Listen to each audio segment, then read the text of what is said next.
That they're bigger than me, they're faster than me, and they're smarter than me. So did that ever make you feel like you were not playing well? Yeah, being frustrated because I was just mad that I couldn't make my shots. Yes, when I started blocking shots and playing good defense and getting steals. Terrence, what happened when an athlete moves up against bigger, faster competition and the points do not come easy? 11-year-old Brysun Brown recently faced that challenge while playing at the 12U level. The game tested more than his ability to score. Today, Bryson is going to explain what felt different, what he told himself, and how he learned that playing against stronger competition can look different from dominating athletes his own age. Later, he will face a fun fire round built for an athlete who can play all 5 positions, compete in multiple sports, and survive being the youngest of 4 children. This is the Underdog's Voice podcast where pressure reveals training. Let's get it.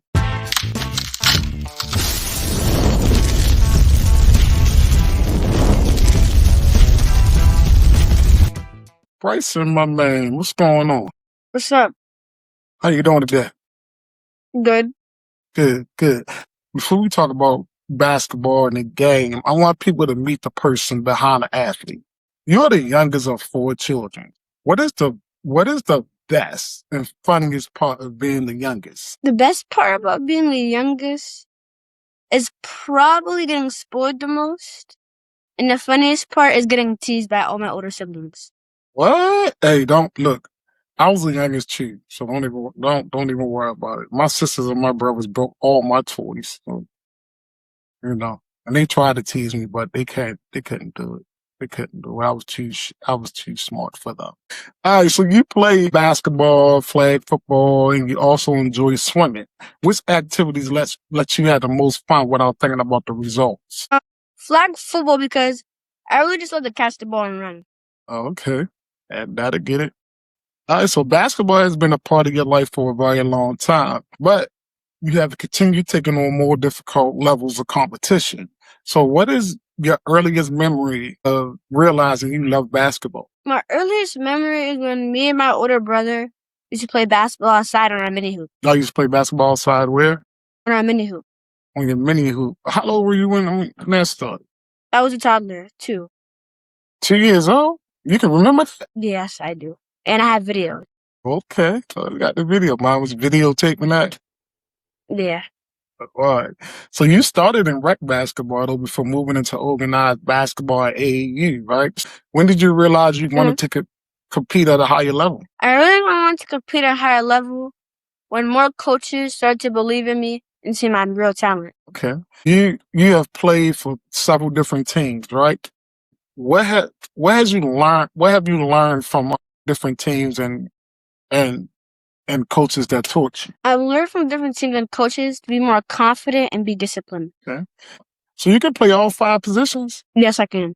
Okay. Which position feel more natural to you and which one challenged you the most? The position that feels the most natural for me is point guard because I like to get my teammates involved. And the most challenging one is probably playing center because I have to help my teams get rebound and play defense. Okay. And you're not always the tallest one on the court either, right? Nope. But you know that versatility become important when you like step onto the floor against older and stronger competition, right? Yes. Okay. All right.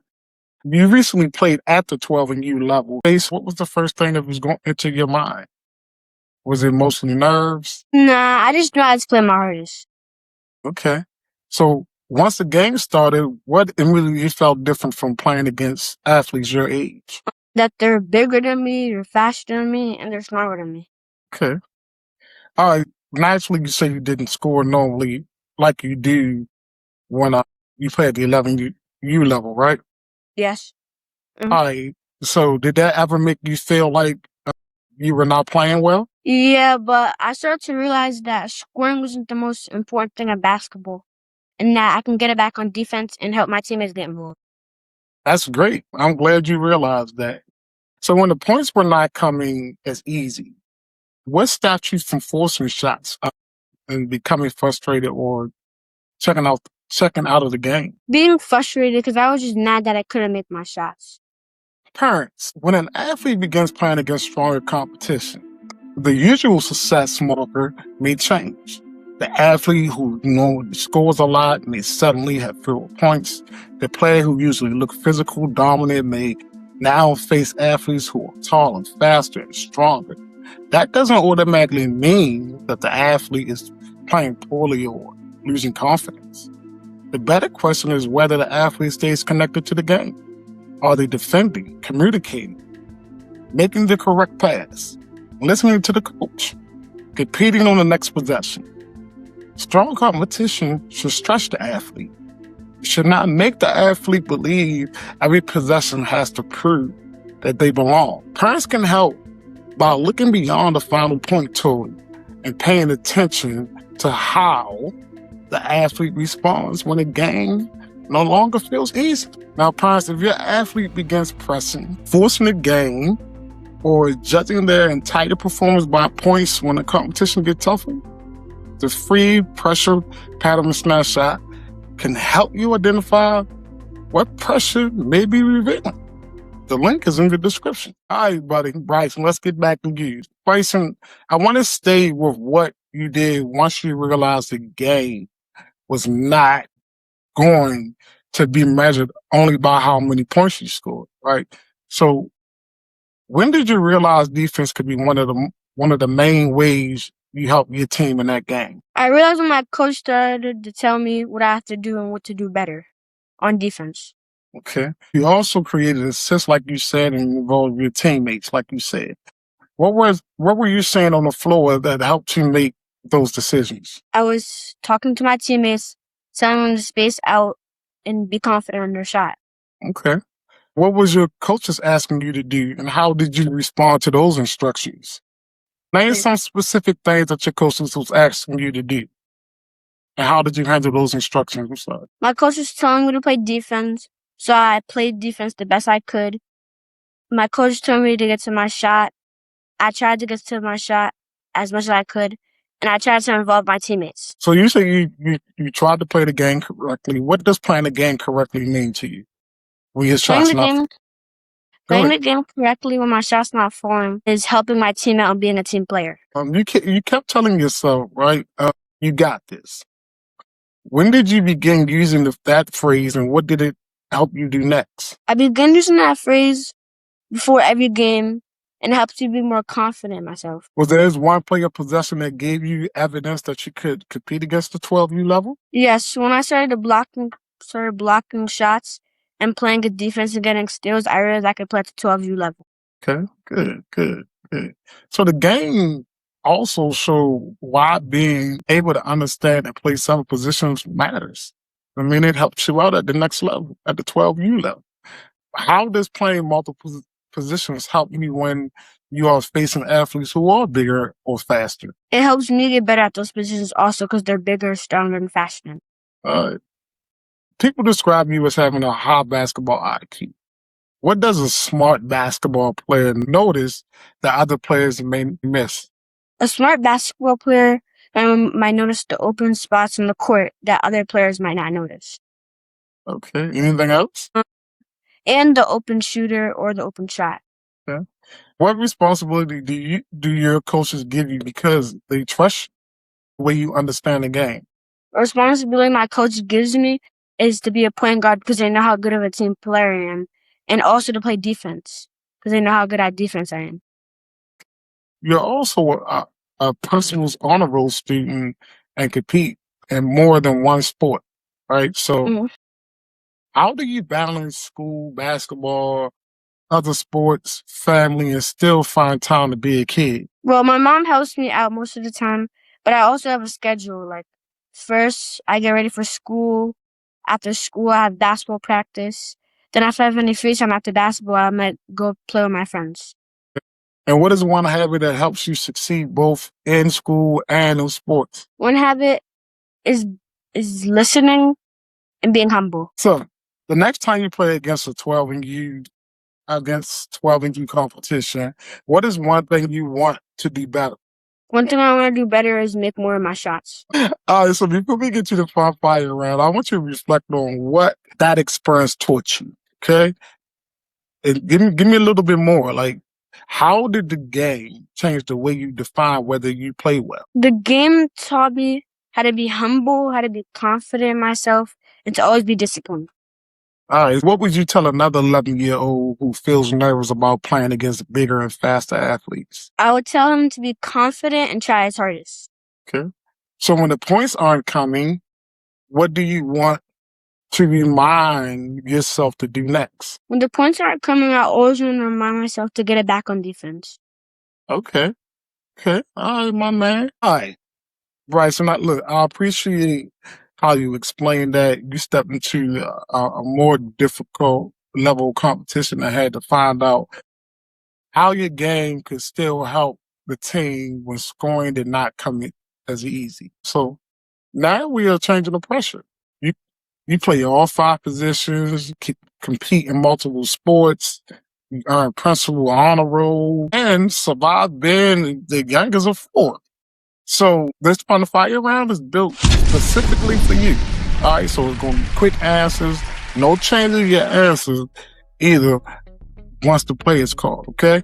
So you can't change your answer, all right? All right, so here's the rules. So we got 10 questions, right? All right. Each questions are worth a bucket, so like 2 points, right? If I really love your answer, I'm going to give you 3 points. If I like your answer, I'm gonna give you 2. But if I don't like your answer, I mean, if your answer is just okay, I'm gonna give you 1 point. If I don't like your answer, I'm gonna be that hard coach and I'm gonna give you 0 points to put you on the bench. Okay? All right, you gotta answer them fast. All right, you ready? Yeah. All right, fun fighting round is up, so let's get it. All right, so one position for the entire game: point guard, shooting guard, small forward, power forward, or center. Which one? Point guard, because I'm a team player. Okay. Chase down block or perfect no-look assist? I'll choose a chase down block because I like to get my team hype. Okay. Full court basketball sprint or flag football breakaway run? Flag football breakaway run because it'll give me more energy after a touchdown. Okay. Oh, you got a touchdown dance you do when you score? Nah. Yeah. I just get hype. Okay. Which is harder, swimming a race or basketball conditioning? Swimming a race, because in swimming, it's more difficult because you have to breathe and swim at the same time. Okay. All right, I like it. So let's see. We at 2, 4, 6, 8. Okay, we at 8 points right now. So let's say we was down 20. 8. All right, so we down 12 now. All right, stay locked in, man. Stay locked in. All right, scoring 20 points at 11 U or locking down the best defender at 12 U. I would want to lock down the best player in 12 U so I could prove to them who I am. And also, I like to play up.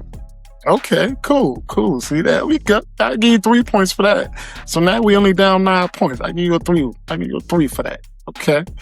Principal honor roll announcement or your coach praising your defense, which makes you smile more? Principal's honor achievement because I take school just as serious as any sport. Okay, I give you 3 more points for that. There you go. All right, so now we're only down 6. Oh, you're doing good. You're doing really good. We got 4 more questions left. Who gives you the toughest advice?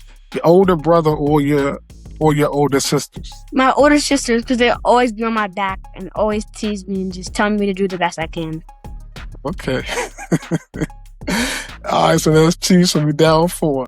All right, so which Bryson talks more? Teammate Bryson or younger sibling Bryson? Teammate Bryson, because when you play basketball, you just talk the most you can to help your team out. All right, that's 2 more. Okay. All right, so we only down 2. You might win this, bro. You might win this. All right, so if you could borrow one NBA player's skill for one game, whose skill would you choose? Now, hold on before you answer this, because I'm going to switch this up, right? So I usually ask a question about music, but I ain't going to do that no more because Drake might get me. So make sure on this question that you say the right basketball player, because you said basketball player that I don't like. You might lose all your points. Okay. You got that? So I'm going to repeat the question. So if you could borrow one NBA player's skill for one game, Whose skill would you choose? Be careful, because again, we only down by 2. So we can lose this game if you don't say the right person. I would choose Wilt Chamberlain because he has crazy athleticism and he's a great defensive player. Okay, you lucky. You're so lucky you say Wilt Chamberlain, didn't say LeBron James. Okay, you went old school. That's what you know about Wilt. Not much. I just know he dropped 100 points. Okay. All right. You know, it was a female player that dropped 100 points too, right? Cheryl Miller, Reggie Miller's sister. Oh, yeah, in the girl game. Yeah, I heard of that. Yeah. All right, good job. So that's 2 points, so the game is tied. All right. So, fast break with one defender back. Finish it yourself, or are you dropping an assist to your teammate? Well, first I would have to read the defense and see what he does. So if he jumps up on me, I'll pass to my teammate, and if he stands there, I'll lay him. Okay, I'm going to give you 3 points for breaking that down. So now we won the game by 3. Good job, young man. I'm going to find a fire round. Good job, man. Okay. Thank you. Your IQ is high. Good job, man. All right, so now I gotta certify you as an underdog, right? Bryson, what does being an underdog mean to you, and how do you carry that both on and off the court? Being an underdog means to me that I have to show everyone who I am, and I carry that on and off the court by being humble. Okay, all right. Good job, man. Listen, Bryson, I appreciate you joining me, and I'm being honest about what it felt like to step into a more difficult level of competition. I also appreciate your family for trusting the Underdawgs Voice podcast to give you the opportunity to share your experience. Keep learning, man. Keep competing and keep finding ways to help your team. I'm looking forward to seeing what you do next, all right? Thank you. No problem. All right. One thing I want you to take from Bryson's story is that when the competition changes, sometimes the way we measure success has to change too. He used to be able to score at his normal level, but when he moved up, the players were bigger, faster, and stronger, and the points didn't come easily. What I like was that he eventually stopped measuring the entire game by whether the ball went in. He started recognizing defense, passing, communicating, steals, blocks, and helping his teammates. That's development. Sometimes stronger competition isn't showing an athlete that they don't belong. It's showing them what else their game has to become. All right, guys, look, if anything Bryson said today remind you of something you are seeing in your athlete, start with the free pressure pattern snapshot. It can help you identify what pressure may be revealing and what your athlete may need next. The link is in the description. And always remember that pressure reveals training, and every underdog has their day. That's my man Bryson, and I'm Coach Q, and guess what? We're out. Say bye to the people, Bryson. See y'all. Bye.